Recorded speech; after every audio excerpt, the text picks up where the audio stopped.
Buenas noches, hermanos. Es un privilegio poder compartir de nuevo la palabra.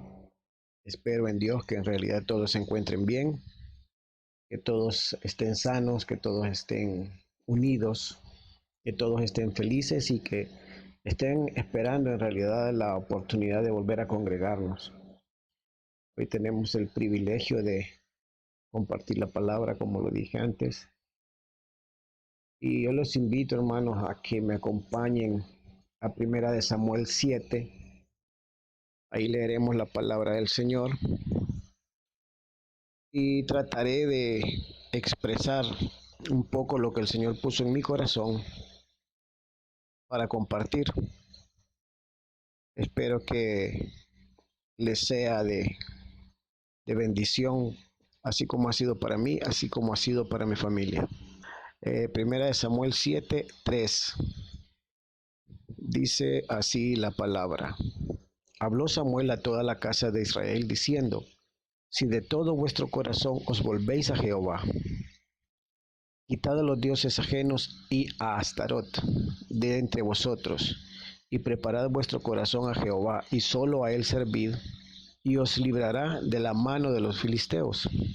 Entonces los hijos de Israel quitaron a los Baales y a Astarot, y sirvieron solo a Jehová. Y Samuel dijo, reunid a todo Israel en Mizpa, y yo oraré por vosotros a Jehová. Y se reunieron en Mizpa, y sacaron agua, y la derramaron delante de Jehová, y ayunaron aquel día. Y dijeron allí, contra Jehová hemos pecado. Y juzgó Samuel a los hijos de Israel en Mizpa. Y cuando oyeron los filisteos que los hijos de Israel estaban reunidos en Mizpa, subieron los príncipes de los filisteos contra Israel. Y al oír esto los hijos de Israel tuvieron temor de los filisteos. Versículo 8. Entonces dijeron los hijos de Israel a Samuel, no ceses de clamar por nosotros, a Jehová nuestro Dios, para que nos guarde de la mano de los filisteos. Y Samuel tomó un cordero de leche y lo sacrificó entero en holocausto a Jehová. Y clamó Samuel a Jehová por Israel, y Jehová le oyó. Y aconteció que mientras Samuel sacrificaba el holocausto, los filisteos llegaron para pelear con los hijos de Israel. Mas Jehová tronó aquel día con gran estruendo sobre los filisteos y los atemorizó, y fueron vencidos delante de Israel. Y saliendo los hijos de Israel de Mizpa, siguieron a los filisteos, hiriéndolos hasta abajo de Ben-car. Tomó luego Samuel una piedra y la puso entre Mizpa y Sen, y le puso por nombre Ebenezer, diciendo, hasta aquí nos ayudó Jehová. Gracias, Señor, por tu palabra. Te pido, Padre Santo, que guíes tú el Espíritu que mora en mí, Señor, para poder yo, Señor, compartir la palabra como es digno de hacerlo, Señor. Quita toda humanidad de mí, quita todo pensamiento de mi mente, todo sentimiento de mi corazón, todo temor, Padre, y que seas tú el Espíritu Santo el que me guíe, Señor. Gracias, Padre, por esta palabra. Te pedimos también, Padre, por todos aquellos, Padre, que están en oración por la salud de sus familias, que están en oración por un empleo, Señor, que están en oración por recuperación, Padre, de problemas familiares, de problemas de salud, Padre. Que tú, Señor bendito, seas el que ministre cada uno y cada lugar y cada casa de nosotros, Padre, de tus siervos, Padre. Gracias te damos, Padre bendito, por este día, por esta noche. Te damos gracias, Señor, y te pedimos que el que se mueva en nuestros hogares, en nuestros corazones, Señor, sea tu Espíritu Santo, Padre. Amén y amén. El tema que vamos ahora a desarrollar es nuestra roca de socorro. Samuel, hermano, significa en nombre de Dios o Dios ha escuchado. Como todos sabemos, hermano, Ana, la madre de Samuel, hizo una promesa que si le concedía un hijo, ella lo entregaría a su servicio al templo. Una promesa, hermano, que que en algún momento, creo yo, en mi humanidad, ha de haber sido dura, ha de haber sido dolorosa, porque entregar un hijo desde la temprana edad y no tenerlo en su casa en realidad ha de ser difícil. Pero ella había hecho una promesa al Señor y esa promesa tenía que cumplirla. El Señor, viendo la angustia, la tristeza de Ana, el Señor contesta su súplica y verdaderamente la bendice. Entonces es por eso que ella le pone por nombre a su hijo Samuel. Dios ha escuchado, o en nombre de Dios, como lo acabamos de ver. Es en realidad un nombre muy interesante, muy bonito. Es un nombre en realidad muy comprometido, de agradecimiento y glorificación al Señor, porque en realidad eso ella estaba haciendo con esa respuesta que el Señor le había dado. Estaba glorificando al Señor por su ayuda, por su contestación, por su palabra.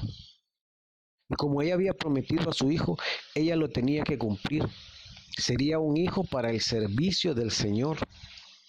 Y dice la palabra del Señor que cuando Samuel cumplió la edad, fue llevado por su madre hasta el templo donde estaba Elí, para que Elí fuera su guía espiritual, para que Elí fuera su ayo espiritual, para que Elí le enseñara, para que él lo criara en cuanto al servicio del Señor, en cuanto a la administración del templo, en cuanto a todo el conocimiento de la palabra del Señor.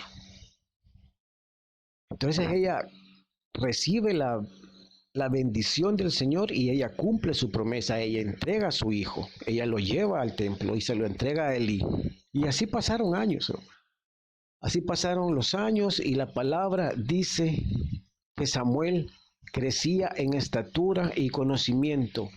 Una de las versiones que leía dice que Samuel crecía en estatura y en gracia ante el Señor. Tener gracia ante el Señor es algo tan importante para una vida de un cristiano. Quizás no muchos la consideramos importante. Todos buscamos encontrar gracia entre las personas, ante los jefes, ante los compañeros. Pero buscar la gracia ante el Señor es algo que deberíamos de anhelar todos. Es algo que deberíamos de buscar todos. Encontrar la gracia ante el Señor, crecer espiritualmente y que este crecimiento espiritual nos dé la gracia ante el Señor. Amén. Estos eran días difíciles para Israel. Esta época de Samuel eran días difíciles para Israel, en la época de Elí como sacerdote. Porque dice en la palabra que escaseaba la palabra del Señor a su pueblo. No había visión del profeta, del sacerdote. No había visión que el Señor le revelara para que él pudiera darla a su pueblo. No había visión, no había guía. El Señor se había alejado, se había apartado del pueblo de Israel. Y esto era tanto por la causa del pecado del pueblo, por la falta de un acercamiento, de una fidelidad del pueblo hacia el Señor. Esa era una de las causas. Y la otra era que también los que estaban ministrando el templo, que eran los hijos de Elí, estaban ministrando de una forma incorrecta, estaban aprovechándose de su posición como sacerdotes y ministros del templo del Señor. Y Elí no los corregía, Elí no los reprendía, Elí no les decía nada. Entonces, la reprensión que Elí tenía que hacer hacia sus hijos no se llevaba a cabo. Y sus hijos se desbordaban en pecados. Ustedes los pueden leer en estos versículos. En el versículo 6, si no me equivoco, está todo esto de los hijos de Elí, que cómo pedían la carne antes del sacrificio. Se supone que era para comerciarla, pero Elí no los reprendía, no les decía nada. Entonces, el alejamiento del pueblo de Israel, más el alejamiento y la falta de reprensión de Elí hacia sus hijos, habían hecho que el Señor se apartara de ellos. Mientras todo esto va pasando, Samuel seguía creciendo en todo sentido, física y espiritualmente, hallando gracia ante el conocimiento del Señor.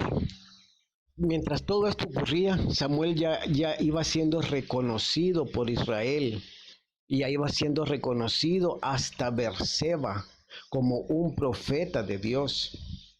Ya se podían dar cuenta el pueblo del Señor que Samuel estaba siendo guía y ministro del Señor, guiado por el Señor. Y la palabra de Dios era a través de Samuel. O sea que se volvía a revelar la palabra de Dios al pueblo por medio de él. Porque Elí y sus hijos habían muerto a causa del pecado. Amén, ya lo vamos a ver más adelante cuál fue el problema que ellos tuvieron. Yo creo que es del conocimiento de todos. Entonces, por la causa de los pecados de infidelidad de Israel y por los pecados de los que cometían, los que ministraban el templo, el pueblo de Israel pierde batallas. Había ido a pelear contra los filisteos una primera vez y en esa batalla perdió, dice la palabra, 4,000 hombres. Entonces vinieron ellos, los hijos de Elí, y se idearon traer el arca desde Israel y llevarla hasta donde estaban ellos en batalla, porque pensaban ellos que teniendo el arca de Dios ahí, iban a ganarle a los filisteos. Pero no es así como se derrota al enemigo. El enemigo se derrota teniendo la gracia del Señor. No podemos estar como cristianos, no podemos estar pecando, no podemos estar en las vidas seculares y cuando queremos una victoria decir, traigamos el arca, pongámonos la Biblia debajo de la mano para que el Señor esté con nosotros y nos libre de esta. No es así como se ganan las batallas. No es así como el pueblo de Israel iba a ganar esa batalla. Entonces dice que vinieron y se volvieron a enfrentar a los filisteos. Y esta vez dice la palabra que perdieron a 30,000 hombres. Y no fue solo una pérdida humana grande, sino que también los filisteos tomaron el arca del pacto y se la llevaron a sus pueblos filisteos. Hermano, perder el arca de Dios, perder el arca del pacto, en realidad fue una gran pérdida para Israel. Y dice la palabra que el arca permaneció entre los filisteos durante 7 meses. Y dice que mientras el arca estaba ahí, en cada pueblo de los filisteos que llevaba el arca, porque la movían a causa de que si la llevaban a un pueblo, en ese pueblo la gente se llenaba de tumores y habían ratones. Entonces los filisteos pensaban y decían, no, movámosla a otra parte. Y la movían a otra ciudad filistea y ocurría lo mismo. Y así el arca de Dios estuvo en Asdod, en Gaza, en Ascalón, en Gat y en Ecrón. Cuando los filisteos en realidad se dieron cuenta que no podían contra el poder del Señor, entonces dijeron y tomaron la decisión, regresémosla a los filisteos, regresémosla a los israelitas para que nos libremos de esta peste, para que los libremos de esta contaminación, de esta maldición que nos ha caído por causa de traer el arca de Dios, el arca del pacto hacia nosotros. Entonces prepararon, dicen ellos, unas ofrendas para Israel, para el pueblo de Israel. Montaron el arca en una carreta guiada por unos bueyes, por unas vacas, y la mandaron de regreso. Entonces dice que la palabra llegó, dice la palabra que el arca llegó a Bet-Semes y luego a Kiriat Yarim, en donde estuvo solo por 20 añitos, el arca abandonada, hermano. 20 años en que el pueblo de Israel no tenía la presencia del Señor en sus vidas. Probablemente no en todos, pero la mayoría era así. 20 años, hermanos, que una nación probablemente no lograba entender la pérdida grave que habían tenido por haber perdido la comunión, la relación con Dios. Bueno, ¿cuánto le puede costar a una persona que ha conocido al Señor y se ha apartado del Señor por las cosas del mundo, por las corrientes del mundo? ¿Cuánto tiempo puede pasar para que esta persona vuelva a reaccionar y vuelva a decir, en verdad, estoy alejado del Señor? Hermanos, pueblo de Israel pasaron 20 años. ¿Cuántos cristianos en algún momento de su vida desecharon o olvidaron o no tomaron en serio la palabra de Dios? La descuidaron, la menospreciaron, y como todo iba bien, no veían consecuencias a corto plazo. No pudieron notar la gran pérdida que habían tenido, y eso ocurre, hermano. Lastimosamente eso ocurre porque muchas personas cristianas se apartan de las cosas del Señor por las cosas seculares, por las cosas del mundo. Pero como no ven las consecuencias que puede esto acarrearles, entonces siguen en su proceso alejándose cada vez más y más de las cosas del Señor. ¿Cuántos cristianos pueden estar en esta situación? ¿Cuántos? Amén. Pero todo tiene su tiempo. Mire, hermano, todo tiene su tiempo. Todo mal comportamiento, todo rechazo hacia la palabra de Dios, todo olvido hacia la palabra de Dios tiene su tiempo. Y va a llegar un tiempo en que uno tiene que reflexionar de la vida que está llevando. Más cuando ha sido una persona cristiana que ha estado en las cosas de Dios, que ha estado ministrando al Señor, que ha estado sirviéndole al Señor, que ha estado escuchando la palabra del Señor. Todo mal comportamiento, todo rechazo, toda infidelidad hacia la palabra del Señor tiene su tiempo, y ese tiempo lo va a hacer reflexionar por las circunstancias o de la forma que el Señor lo quiera hacer.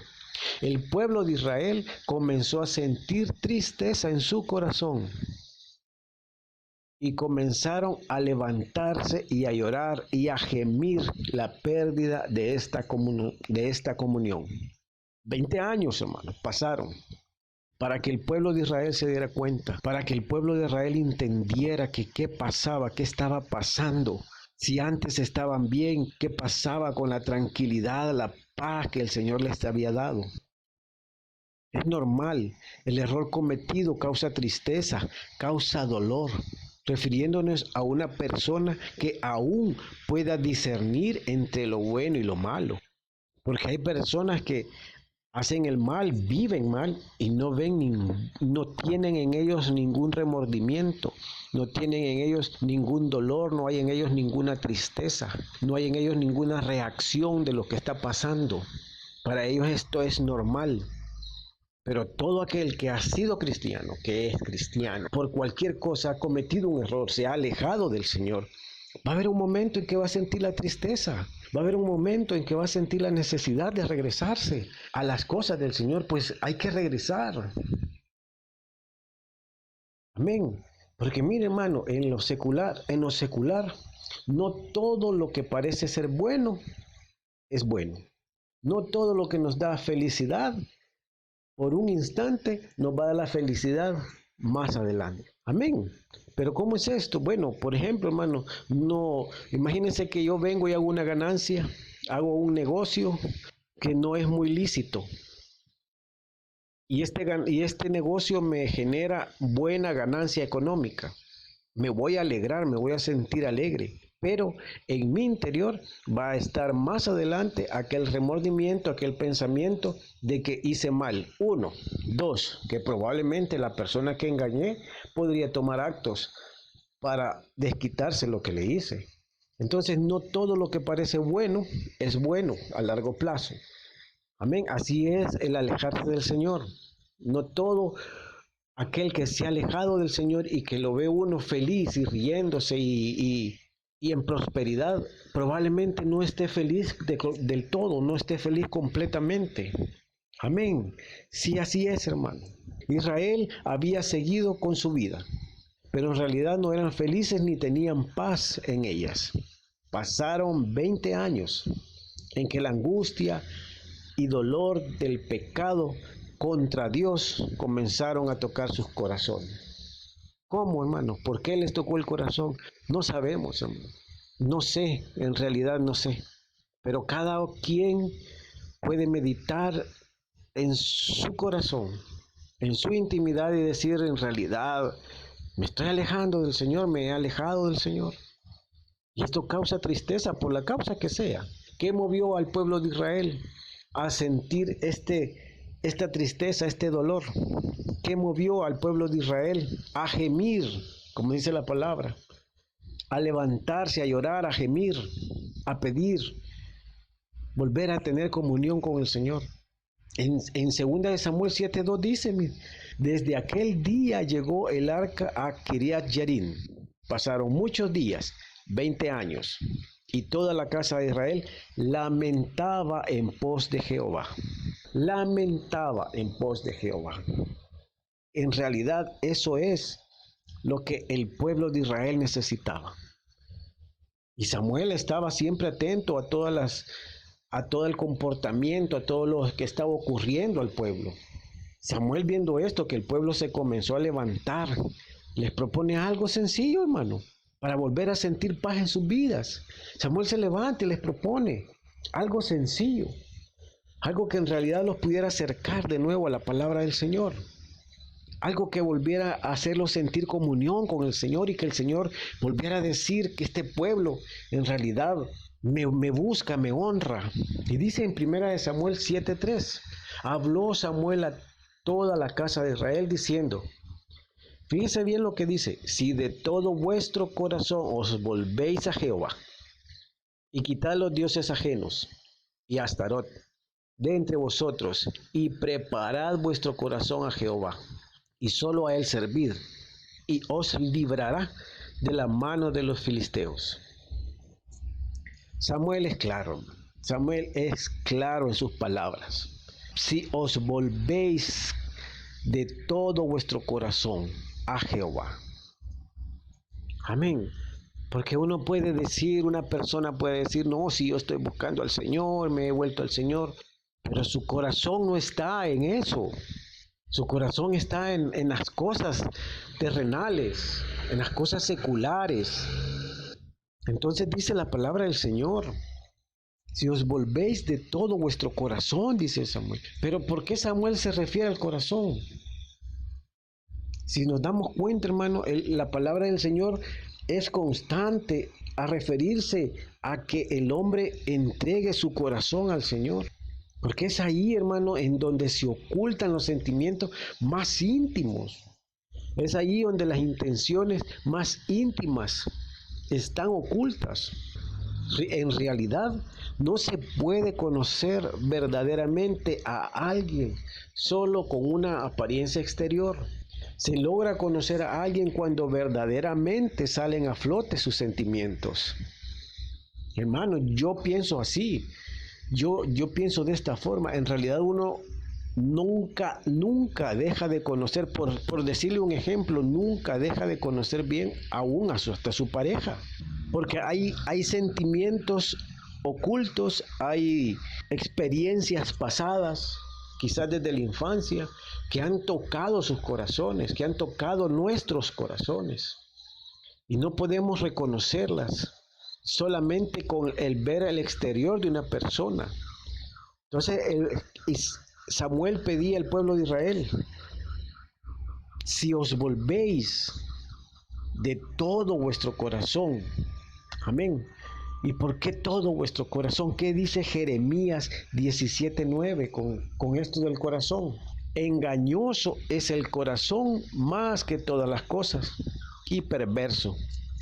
¿Quién lo conocerá? Esta palabra a mí en realidad, perverso, para mí es verdaderamente fuerte, hermano. ¿Sabe qué significa perverso? Que obra con mucha maldad y lo hace conscientemente o que disfruta de ello. Imagínese, engañoso es el corazón más que todas las cosas y perverso. ¿Quién lo conocerá? Por eso dice Samuel, si de todo vuestro corazón os volvéis, de todo vuestro corazón. O sea, quitad todos los dioses ajenos, quitad todos los dioses Astarot de entre vosotros, de tu corazón, quitad todos tus dioses personales que tenés y te volvéis de todo vuestro corazón y servid al Señor, dice. Él os librará de la mano de los filisteos. Y servid, Él os librará de las manos de los filisteos. Por eso Samuel le pide al pueblo de Israel que se vuelva de todo corazón. Esta es una de las partes más difíciles de entregarle al Señor, porque en él hay mentira para empezar. Aparentamos una cosa y somos los más perversos del mundo. Hay infidelidad, avaricia, egoísmo, traición. Si no entregamos nuestro corazón al Señor, no pueden haber cambios verdaderos. Voy a repetirlo, hermano. Si no entregamos nuestro corazón al Señor, no pueden haber cambios verdaderos. Entregar nuestro corazón al Señor. Entregando nuestro corazón, podremos ir entregando cada área de nuestra vida que nos alejan de Dios. Entregando nuestro corazón, el Señor va a ir sanando nuestras vidas, sanando nuestros corazones, sanando nuestros pensamientos, nuestros sentimientos. Haciendo esto se podrá ir entregando cada área de la vida que no nos lleva a Dios o que nos separa de Dios. Solo así dejará el hombre de buscar respuestas en donde no las hay. Su esfuerzo se enfocará en las cosas de Dios.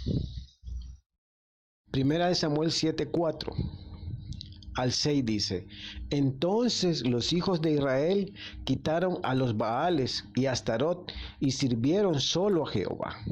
Y Samuel dijo: Reunid a todo Israel en Mizpa, y yo oraré por vosotros a Jehová.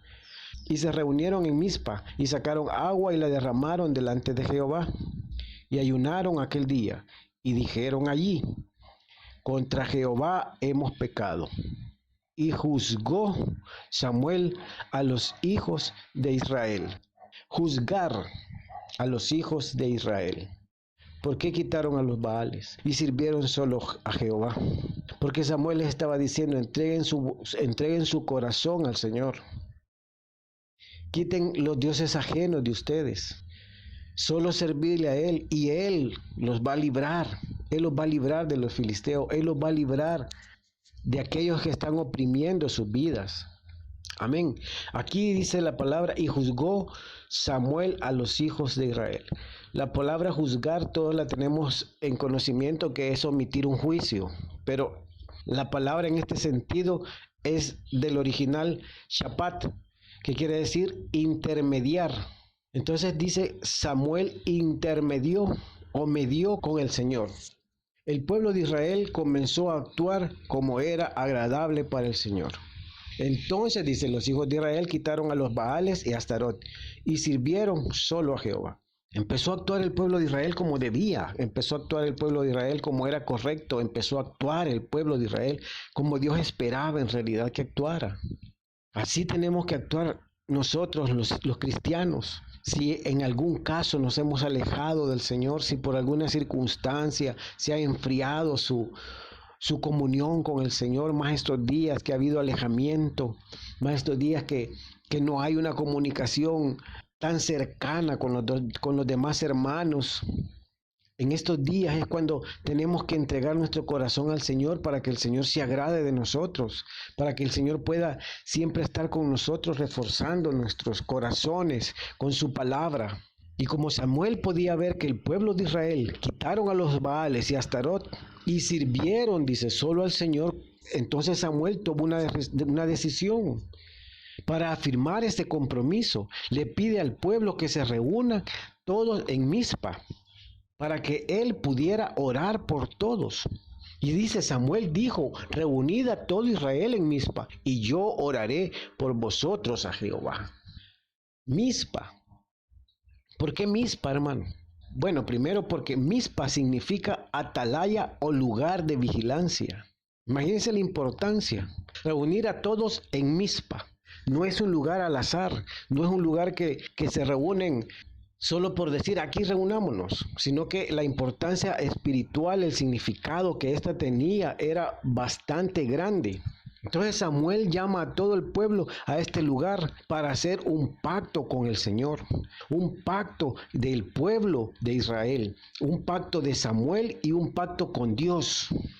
Israel, Samuel y Dios iban a hacer un pacto en ese lugar, en Mizpa. Si recordamos un poco en Génesis 31:4. Quiero ver, dice Génesis 31:44, perdón, Génesis 31:44. Es cuando Jacob está huyendo de Labán. Entonces dice en Génesis 31:44, dice, ven pues ahora y hagamos pacto, tú y yo, y sea por testigo entre nosotros dos. Entonces Jacob tomó una piedra y la levantó por señal. Y dijo Jacob a sus hermanos, recoged piedras, y tomaron piedras e hicieron un majano, y comieron allí sobre aquel majano. Y lo llamó Ladán Jegar Saaduta, y lo llamó Jacob Galaad, porque Ladán dijo, este manojo es testigo hoy entre nosotros dos, y por eso fue llamado su nombre Galaad. Y Mizpa, por cuanto dijo Atalaye Jehová entre tú y yo, cuando nos separemos el uno del otro. El acto que el pueblo de Israel hace acá con el derramamiento de agua es un acto de humillación hacia el Señor. Están ofreciendo y refleja que se someten a Él. Es una figura que se explica también acá en Lamentaciones. En Lamentaciones 2:9 dice, levántate, da voces en la noche al comenzar las vigilias. Derrama como agua tu corazón ante la presencia del Señor. El pueblo de Israel, al humillarse y ponerse en ayuno, está reconociendo verdaderamente su arrepentimiento, el dolor que sentía por haber pecado. El ayunar refleja la entrega de sus fuerzas y el sometimiento hacia el Señor. Por eso dice aquí el versículo, y ayunaron ese día y dijeron allí, contra Jehová hemos pecado. Y juzgó Samuel a los hijos de Israel en Mizpa.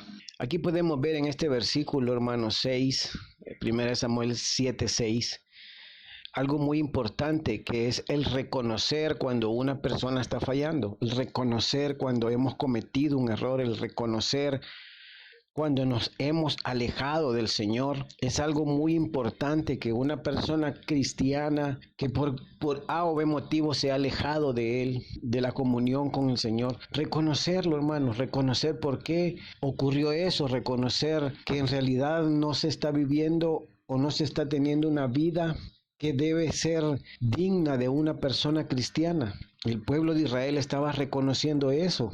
Y dijeron allí, ese es un acto de reconocimiento. Contra Jehová hemos pecado verdaderamente, lo estaban sintiendo. Entonces dice que Samuel juzgó a los hijos de Israel en Mizpa.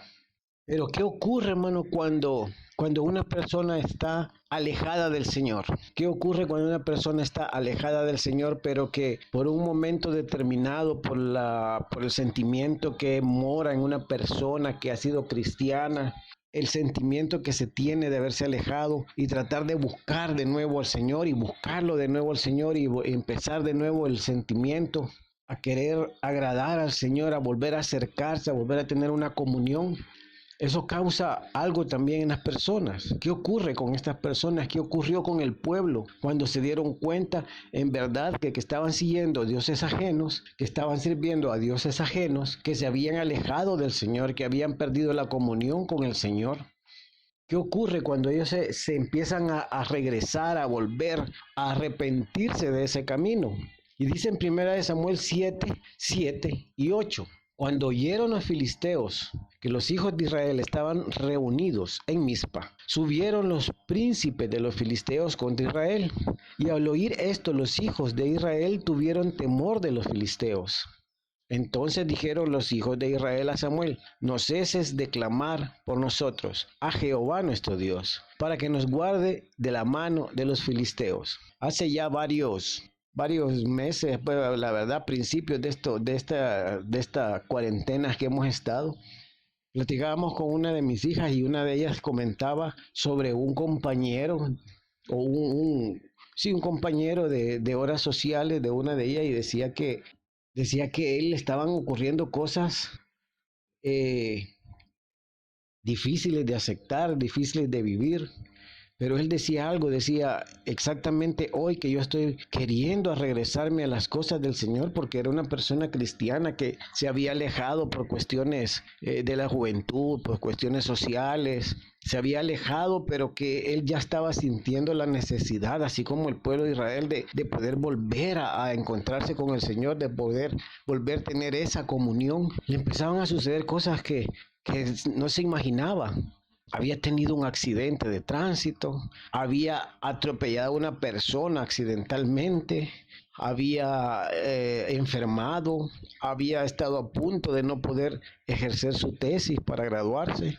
Pero él decía, ¿cómo es posible si ahora que yo estoy buscando al Señor, estas cosas me están ocurriendo? Y es así, hermano, en realidad no se dice con el sentido de atemorizar a nadie, pero en la vida cristiana es así. Cuando el enemigo sabe que uno está volviéndose a las cosas de Dios, que uno está buscando la comunión con Dios, él va a usar todos los métodos, todas las formas posibles para hacerlo a uno desfallecer, de que uno pueda decir, en realidad estaba mejor antes, no me estaban pasando estas cosas. El enemigo va a usar todas las formas posibles para hacerlo a uno menguar de ese camino de buscar al Señor. Y eso es lo que estaba pasando con el pueblo de Israel. Cuando dice, y cuando los filisteos oyeron que los hijos de Israel estaban en Mizpa, subieron los príncipes de los filisteos contra Israel. ¿Y qué causa esto? Esto causa temor en el pueblo de Israel.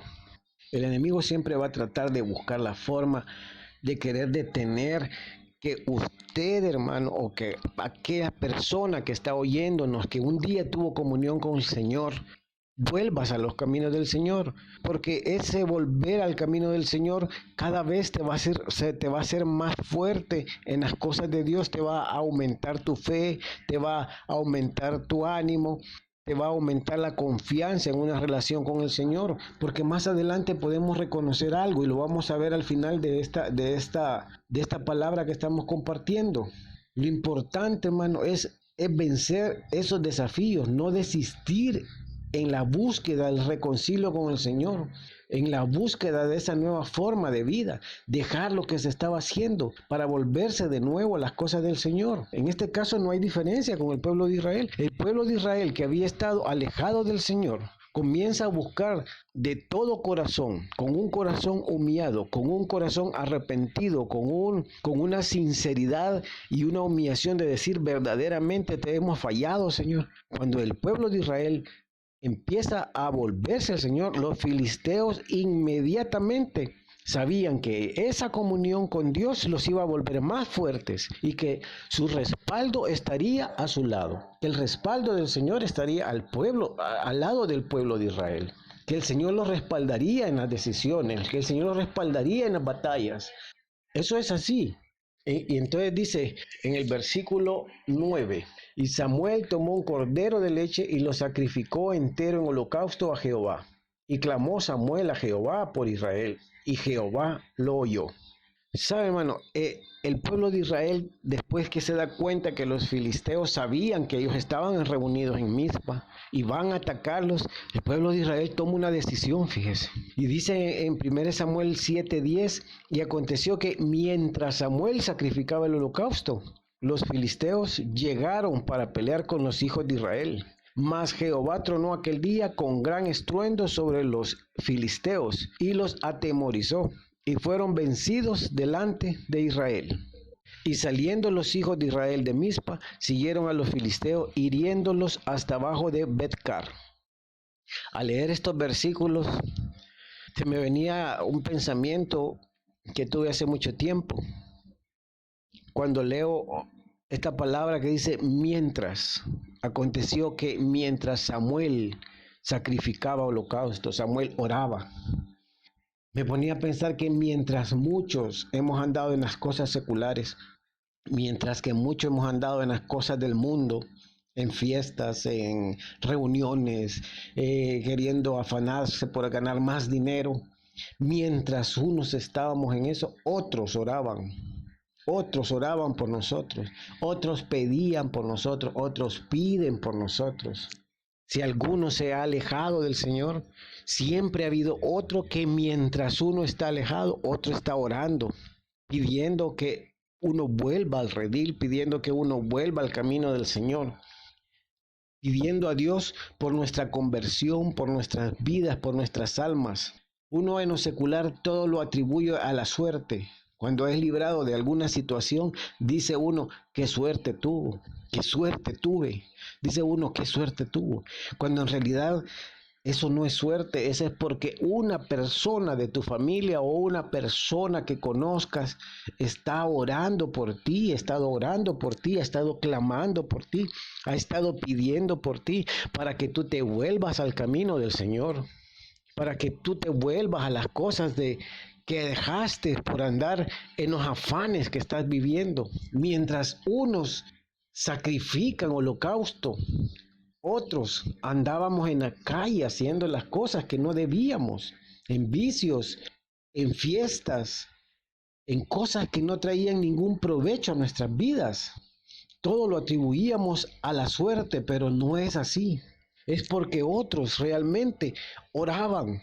¿Cuántos padres pueden decir ahora que mientras los hijos andábamos en las calles, ellos se mantenían en oración? ¿Cuántos hijos pueden decir ahora que mientras sus padres andaban en la calle, ellos estaban en oración? ¿Cuántos hermanos de la iglesia pueden decir ahora que mientras las otras personas se habían alejado de las cosas del Señor, ellos han estado en oración, han mantenido su oración, pidiendo y suplicando al Señor para que aquella persona se regrese al camino de Dios, vuelva a hacer lo que antes era en el camino de Dios? Y dice la palabra que Dios tronó con gran estruendo sobre los filisteos. En Apocalipsis 4:5 dice, y del trono salían relámpagos y truenos y voces. Imagínense, hermano, el poder del Señor. Yo a veces en las noches, en las madrugadas que estoy acostado y oigo esas grandes tormentas y se oyen los truenos a lo lejos y que atraviesan todo el cielo hasta que llegan al otro extremo. Imagínense la voz del Señor hablando o tronando de esa forma para librarlo a usted de los enemigos. Imagínese la voz del Señor con esa fortaleza que hasta la tierra se estremece, hasta los techos de las casas vibran. Imagínese la voz del Señor con ese gran poder, persuadiendo, con ese gran poder, liberándolo a usted, hermano, de las acechanzas del enemigo, de esos lazos que los sacaron de la comunión con el Señor. ¿Cómo no iban a atemorizarse los filisteos al oír ese estruendo tan fuerte? ¿Cómo no iban a atemorizarse? Y desde ese momento los filisteos ya habían perdido la batalla, porque entonces sí sabían que el Señor estaba con ellos. Cuando los filisteos, vuelvo a repetir, cuando los filisteos se dieron cuenta que los hijos de Israel estaban reunidos en Mizpa, llegaron a atacarlos, porque no le es conveniente al enemigo en ningún momento que usted, hermano, que yo, hermano, estemos en comunión con el Señor. Por eso siempre va a tratar la manera de menguar nuestro caminar. Por eso siempre va a tratar la manera de hacernos desfallecer. Por eso siempre va a tratar la manera de quitarlos a los que le duele mucho lo económico, a los que le duele mucho la salud. El enemigo siempre va a querer atacarlo en la forma que sabe que más lo puede dominar. Entonces el pueblo de Israel dice que tuvieron temor, pero que el Señor tronó en el cielo para liberarlos. Y saliendo los hijos de Israel de Mizpa, siguieron a los filisteos, hiriéndolos hasta abajo de Ben-car. Algo muy importante, y vuelvo a recalcar, no desistir. Cuando el Señor ponga en su corazón el sentir de su manifestación para algo, hermano, no desistir, hermano, cuando las dificultades familiares, económicas, de salud, vienen a uno, no hay que desistir, hermano. El desistir es lo peor que podemos hacer. Sin embargo, en esta época, en estos tiempos, muchas personas, muchos hermanos han desistido de las cosas de Dios. Muchos se han enfriado, muchos. han dejado de escuchar la palabra, han dejado de congregarse, han dejado de oír la palabra del Señor, han dejado de orar, han dejado de manifestar su compromiso con el Señor. Muchos en estos días han desistido. ¿Por qué han desistido? Porque unos han enfermado, porque otros han quedado sin trabajo. Y eso hace desistir a las personas. Y no estoy juzgando a nadie, no estamos juzgando a nadie, a ningún cristiano, ningún hermano, ninguna persona, porque en realidad no podemos saber cómo sentiríamos nuestro corazón si nos viéramos en esa posición. Pero no desistamos. Cuando el enemigo venga contra nosotros, sepamos que el Señor va a tronar en el cielo y Él nos va a defender. Entonces, cuando el enemigo huya, entonces nosotros lo perseguiremos en oración. No podemos desistir de esto. Entonces dice, tomó Samuel una piedra en el 7:12. Tomó Samuel una piedra y la puso entre Mizpa y Sen. Después de que el pueblo de Israel siguió a los filisteos derrotándolos. Dice que tomó Samuel una piedra y la puso entre Mizpa y Sen. Y le puso por nombre Ebenezer, diciendo, hasta aquí nos ayudó Jehová. Así fueron sometidos los filisteos y no volvieron más a entrar en el territorio de Israel. Y la mano de Jehová estuvo contra los filisteos todos los días de Samuel. El pueblo de Israel reconoció sus pecados, aceptó sus pecados, se humilló e hizo pacto con Dios. Solo de esta forma podemos vencer a aquellos. Solo de esta forma pudieron vencer a aquellos que los tenían sometidos durante más de 20 años. Proponerse en el corazón el aceptar los errores, humillarse y pedir perdón es algo que para muchos no es fácil. Porque no es fácil, hermano. Porque esto demuestra debilidad ante la sociedad. Esto demuestra debilidad, que es algo que no queremos demostrar ante los demás. Mas estos tiempos tan llenos de vanidad, es mucho más difícil. Aceptar los errores, humillarse ante los errores, pedir perdón es algo que muchos no podemos hacer, no pueden hacer. El demostrar humillación es algo que no es bien visto ante los demás. Pero nosotros no nos vamos a humillar ante el hombre, nosotros nos vamos a humillar ante el Señor. Entonces dice que tomó Samuel una piedra y la puso entre Mizpa y Sen, y le puso por nombre Ebenezer. Y Ebenezer, hermano, muchos han pensado que significa Dios, hasta aquí Dios nos ha ayudado. Pero en realidad no quiere decir Ebenezer, hasta aquí Dios nos ha ayudado. Ebenezer quiere decir piedra de ayuda o roca de ayuda. ¿Y quién es nuestra roca, hermano? ¿Quién nos ha sostenido? ¿En quién hemos podido pararnos? Muchas veces cuando hemos estado en tribulaciones, cuando hemos estado preocupados, ¿no el Señor es la roca, pues? Salmos 62, 6 y 7 dice, Él solamente es mi roca y mi salvación. Es mi refugio, no resbalaré. En Dios está mi salvación y mi gloria. En Dios está mi roca fuerte y mi refugio. Ebenezer quiere decir roca de ayuda. Y dijo Samuel, en ese lugar, hasta aquí Dios nos ayudó. El pueblo de Israel había estado alejado del Señor, pero sin embargo Dios siempre esperó que se volvieran a Él. ¿Perdieron batallas? Sí. ¿Hubo muchas muertes? Sí. Pero Dios siempre siguió esperando.